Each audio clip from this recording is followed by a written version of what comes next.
नमस्कार, राज की बात में आपका स्वागत है। आज हम बात करेंगे नए भारत की नई विदेश नीति की, जिसके कारण एक तरफ पाकिस्तान के पूर्व प्रधानमंत्री इमरान खान बार बार प्रधानमंत्री नरेंद्र मोदी की सराहना कर रहे हैं, उनके निष्पक्ष और स्वतंत्र विदेश नीति की सराहना करते हुए पाकिस्तान को तमाचा लगा रहे हैं, तो दूसरी तरफ अब भारत का शत्रु देश चीन भी प्रधानमंत्री नरेंद्र मोदी का कायल हो गया है।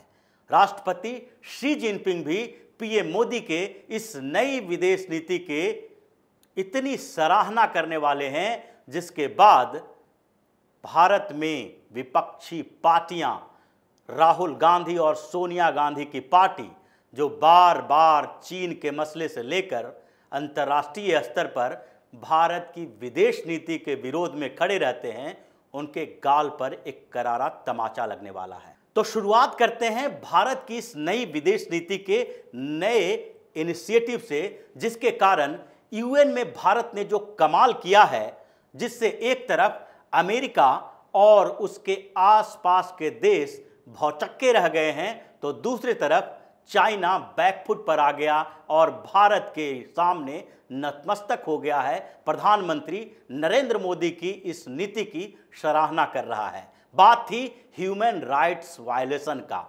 यूएन में जो मानवाधिकार आयोग है, वहां पर एक रेजोल्यूशन लाया गया। रेजोल्यूशन था चीन के खिलाफ, क्योंकि चीन में सालों से मसला उठ रहा है कि जिनजियांग प्रांत में चीन ने यूगर मुसलमानों के खिलाफ एक मोर्चा खोल रखा है, यूगर मुसलमानों को तंग कर रहा है, परेशान कर रहा है, और चीन की इस नीति के कारण 10 लाख से ज़्यादा यूगर मुस्लिम परेशान हैं। वहाँ पर मानवाधिकार का उल्लंघन किया जा रहा है, उन्हें कैंप में रखा जा रहा है और उन्हें कोई धार्मिक सुविधाएं भी नहीं दी जा रही है। उनके पूरे स्टडी को चेंज कर दिया गया है, पढ़ाई लिखाई के तरीके चेंज किए गए हैं, उन्हें नमाज अदा करने की छूट भी नहीं दी जा रही है। ये सारा यूएन के ह्यूमन वॉच ने एक रिपोर्ट रखी थी और उस रिपोर्ट के आधार पर एक रिजोल्यूशन लाया गया मानवाधिकार आयोग में।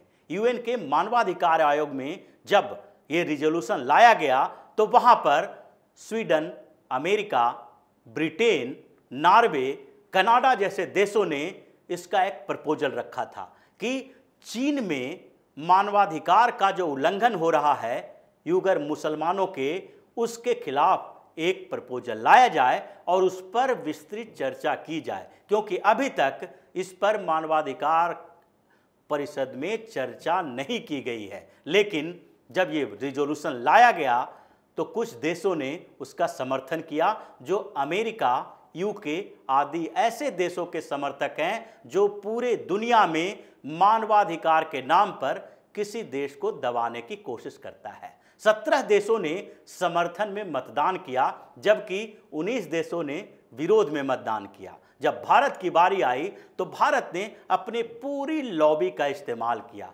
भारत सहित 11 देशों ने वोटिंग से अपने आप को दूर रखा, यानी कि न तो उसके पक्ष में वोट डाला और न ही विरोध में वोट डाला। ये वैसी ही स्थिति थी जैसे कि यूक्रेन और रूस के विवाद में भारत ने अपनी स्वतंत्र विदेश नीति का परिचय दिया था, क्योंकि मोदी का मानना था कि रूस और यूक्रेन के बीच का विवाद इंटरनल डिस्प्यूट है, ये यूरोप का मामला है, इसमें हम लोगों को हस्तक्षेप नहीं करना चाहिए।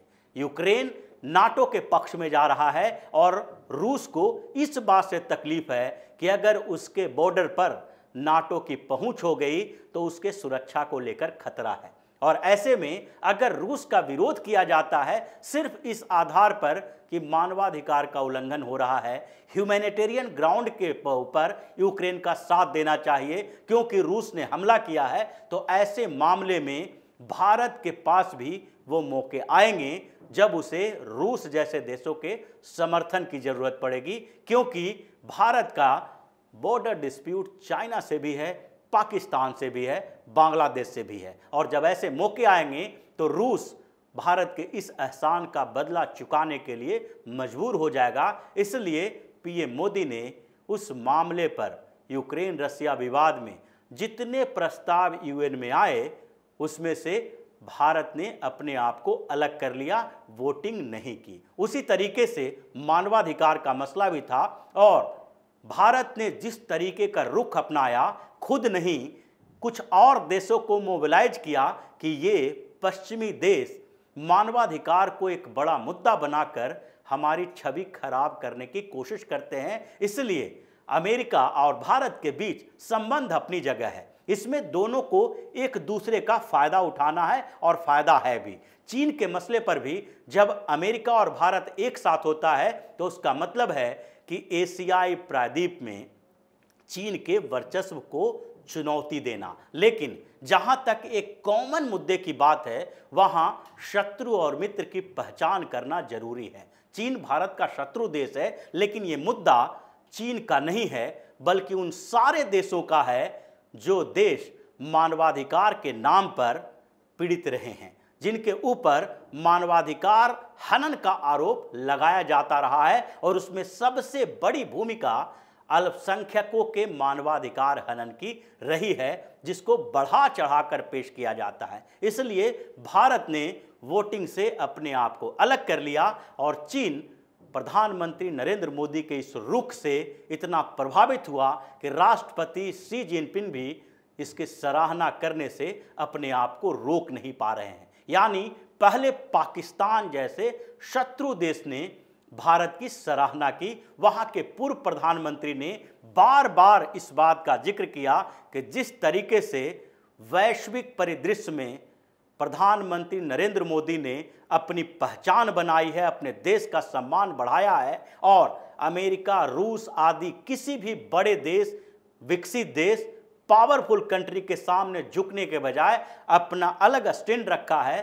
पाकिस्तान को भी वैसा ही करना चाहिए, लेकिन पाकिस्तान ऐसा नहीं कर रहा है। उसी तरीके से चीन ने भी एक बार बताया कि भारत इन मामलों में कभी भी किसी के सामने झुक नहीं सकता है, चाहे अमेरिका ही क्यों न हो, क्योंकि इस प्रस्ताव को रखने वाला अमेरिका भी महत्वपूर्ण भूमिका में था, वो उसका हिस्सा था और उसी के कहने पर कनाडा, स्वीडन, यूके आदि देशों ने चीन के खिलाफ मानवाधिकार हनन का ये मामले पर प्रस्ताव लाया था ताकि इसकी चर्चा हो और मानवाधिकार के मुद्दे पर चीन को घेरा जा सके। लेकिन भारत उससे बाहर रहा और यही चीन के लिए ऐसी बात थी जिससे शत्रु भी मोदी का सम्मान करने के लिए मजबूर हो गया। अब बात करते हैं इसके लिए कि आखिरकार मानवाधिकार के मसले पर भारत ने चीन का समर्थन तो नहीं किया, लेकिन फिर भी समर्थन हो गया और चीन उसकी प्रशंसा भी कर रहा है। लेकिन क्या इसके पीछे चीन का समर्थन करने का मकसद था?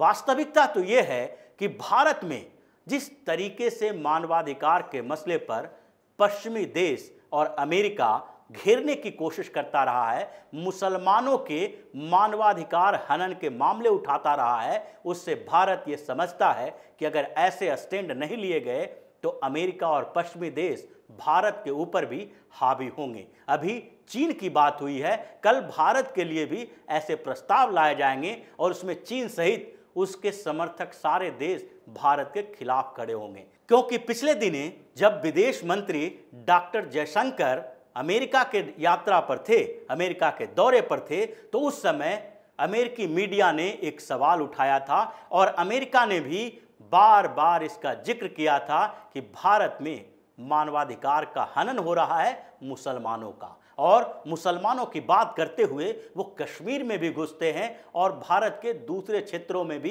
बार बार इस बात का जिक्र करते हैं कि जब से भारतीय जनता पार्टी की सरकार आई है मुसलमानों के ऊपर अत्याचार होने लगा है। अमेरिका पोषित मीडिया और अमेरिका पोषित एनजीओ ये सारे के सारे भारत विरोधी हैं, क्योंकि ये लोग हमेशा मुसलमानों के साथ होने का ढोंग रचते हुए भारत के ऊपर आरोप लगाते रहे हैं कि भारत में मुसलमानों के साथ अन्याय किया जाता है। और इसीलिए भारत ने ये सोचा, मोदी ने ये नीति बनाई कि ऐसे मामलों में अमेरिका का साथ नहीं दिया जाएगा। और उन दिनों भी जयशंकर ने अमेरिका को करारा जवाब दिया था कि जिस तरीके की बात अमेरिका मीडिया, अमेरिका के मंत्री भारत के खिलाफ कर रहे हैं मानवाधिकार के मसले पर, वैसे मामले अमेरिका और कनाडा में आए दिन आते रहते हैं और भारत की भी उस पर नजर है।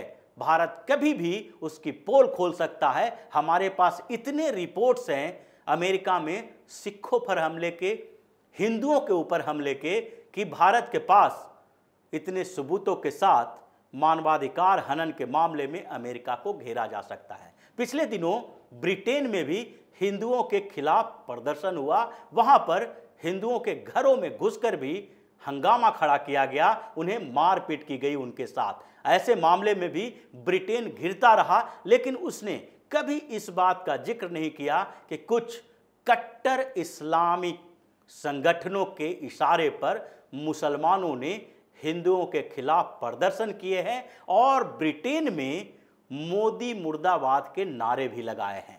तो ऐसे मामले जो आते हैं उसमें अपनी एक स्वतंत्र विदेश नीति होनी चाहिए और वो नीति यहाँ पर मोदी की रही है। और यही नीति कांग्रेस के समय में जैसी रही, उसका परिणाम यही हुआ कि श्रीलंका हमारे हाथों से निकलकर चीन के गोद में बैठते बैठते रह गया। क्योंकि जब श्रीलंका के खिलाफ मानवाधिकार हनन का मामला चल रहा था और यूएन में इस पर चर्चा हो रही थी, मानवाधिकार परिषद में इस पर प्रस्ताव लाया गया था, तो उस समय यूपीए की सरकार और मनमोहन सिंह की सरकार जो थी उसने श्रीलंका के खिलाफ वोट किया था। इससे श्रीलंका इतना नाराज हो गया कि उसने चीन के करीब जाने का फैसला लिया था। और यही कारण है कि चीन और श्रीलंका के बीच संबंध बनते रहे और भारत से श्रीलंका दूर होता गया। लेकिन फिर जब भाजपा की सरकार आई, प्रधानमंत्री नरेंद्र मोदी आए, तो उसके बाद श्रीलंका को अपने पास लाया गया और यही कारण है कि श्रीलंका ने चीन के खिलाफ मोर्चा भी खोला। तो ये सारी स्थितियां इस बात की ओर इशारा करती है कि कांग्रेस के समय और अब के समय की विदेश नीति कितना बदल गया है। कांग्रेस अमेरिका के पिछलग्गू विदेश नीति का पालन करता रहा, जबकि आज हमारी स्थिति यह है कि दुनिया भर के विकासशील देश हमारे साथ खड़े नजर आते हैं। वो भारत की तरफ देखते हैं कि किसी भी समस्या के समाधान के लिए भारत उनके साथ खड़ा रह सकता है, न वो रूस के साथ रहेगा न वो अमेरिका के साथ रहेगा। ये बदलता हुआ भारत है और बदलते भारत की बदलती विदेश नीति है, जिसके कारण शत्रु देश भी पीएम मोदी की नीतियों की सराहना करने से अपने आप को रोक नहीं पाते हैं। तो इसी तरह की खबरों के साथ फिर से हाजिर होंगे। तब तक के लिए बने रहिए हमारे साथ और देते रहिए हमें सहयोग, ताकि इसी तरह की खबर हम आपके लिए लाते रहें। धन्यवाद।